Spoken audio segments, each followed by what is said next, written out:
Unofficial statistics have it that coffee farming in Kenya is dominated by smallholder farmers. Around 600,000 farmers with fields less than 5 acres constitute 99% of the coffee farming community. These farmers contribute nearly 70% of the nation's coffee production.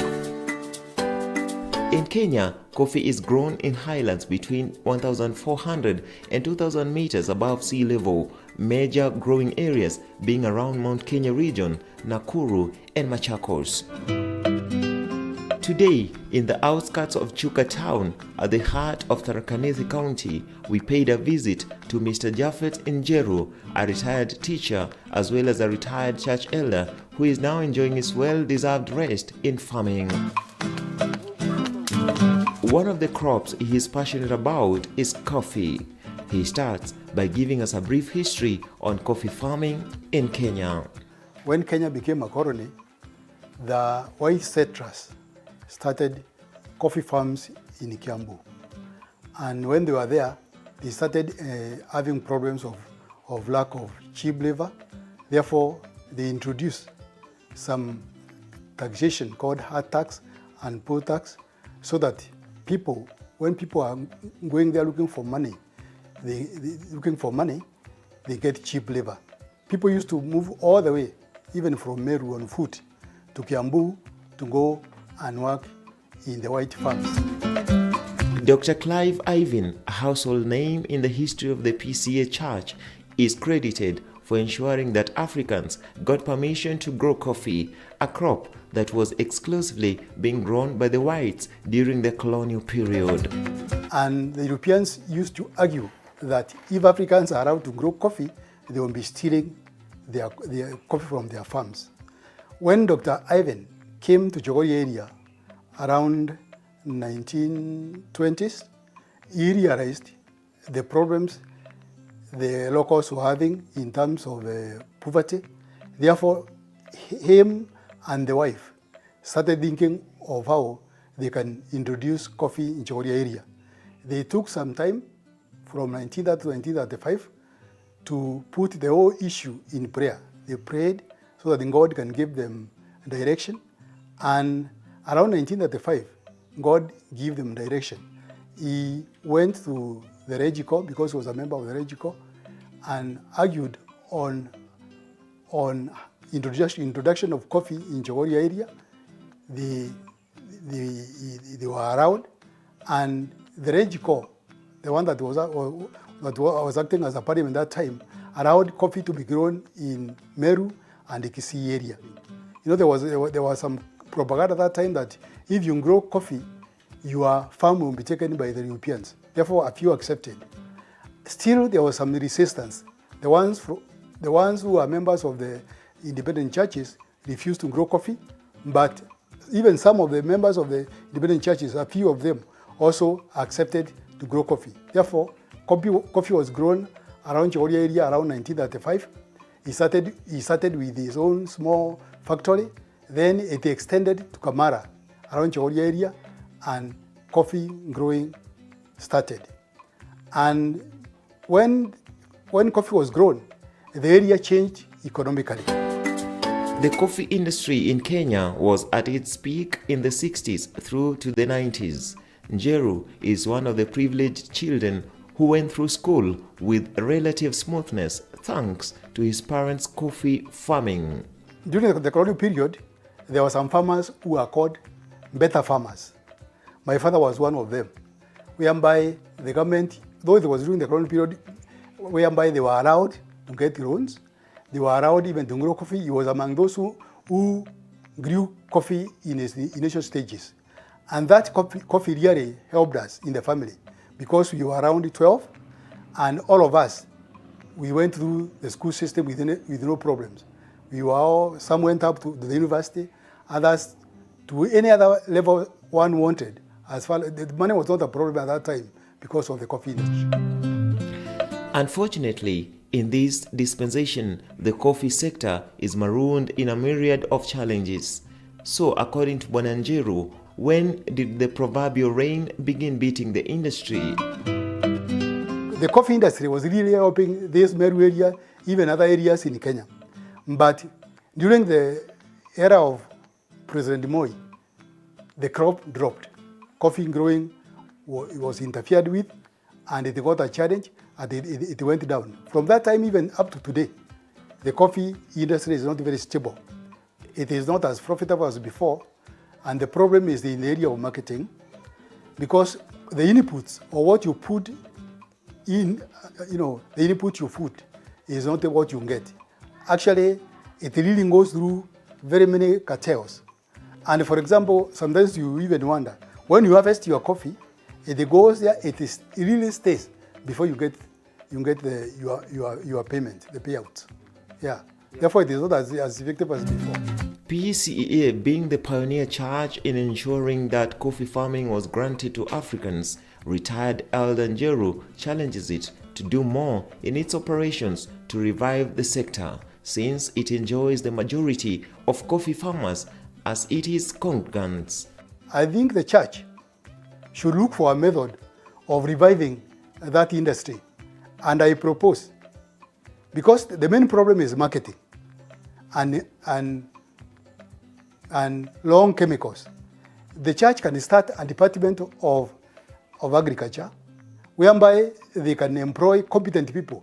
Many of these young people who are competent in IT, they look at the marketing, they trace where the problems are so that the industry can be revived to the way it was important in the old days.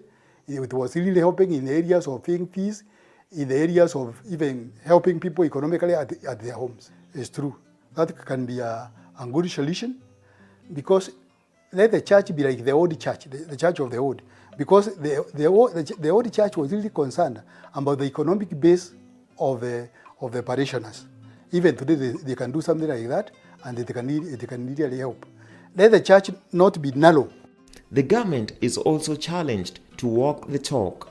Njeru would like to see the government fully operationalize the Coffee Cherry Fund and streamline its marketing and ensure that coffee farmers enjoy the fruit of their sweat.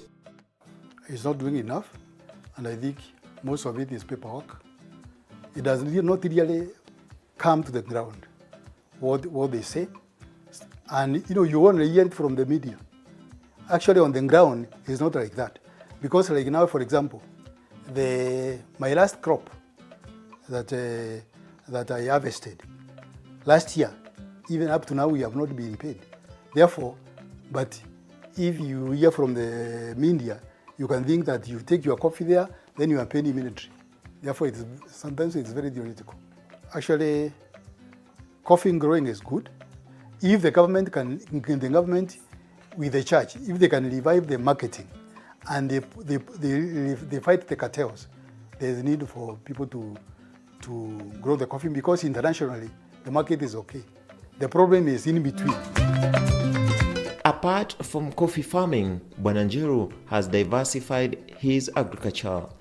In this farm we have got two kind of varieties. Roiro 11. Roiro 11 is very resistant to CBD disease.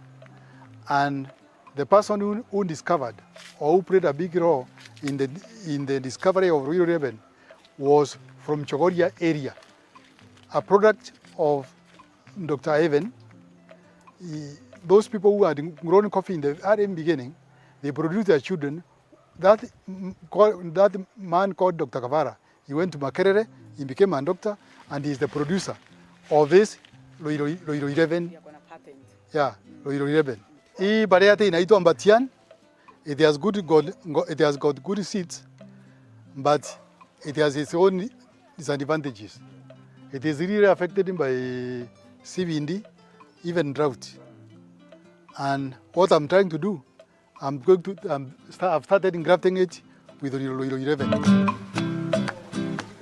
Aside from tea farming, he also does small-scale cattle rearing, just as he shows us around his farm.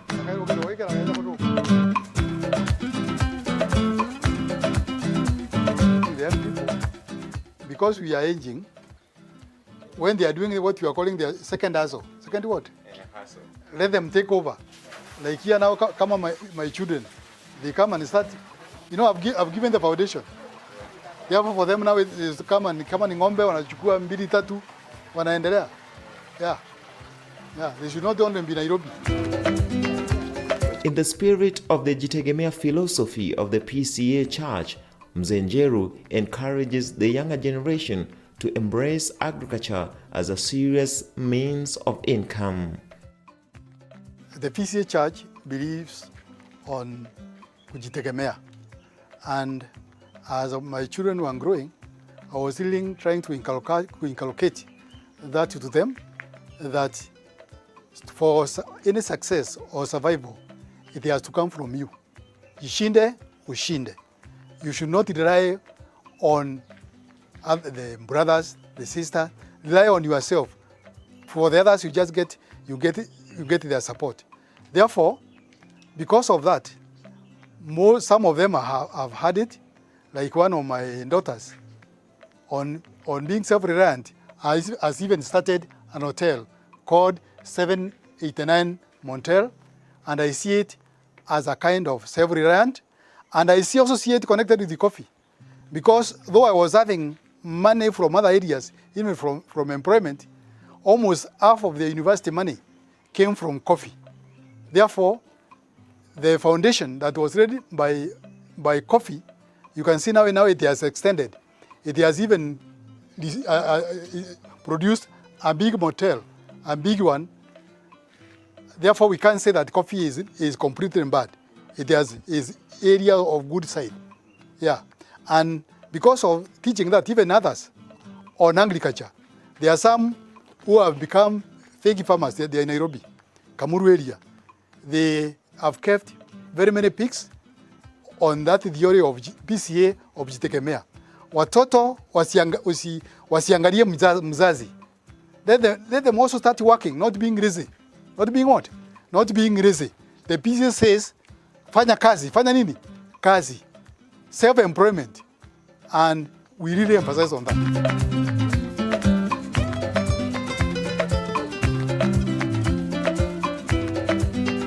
For GAC TV, I am Vincent Kerosi.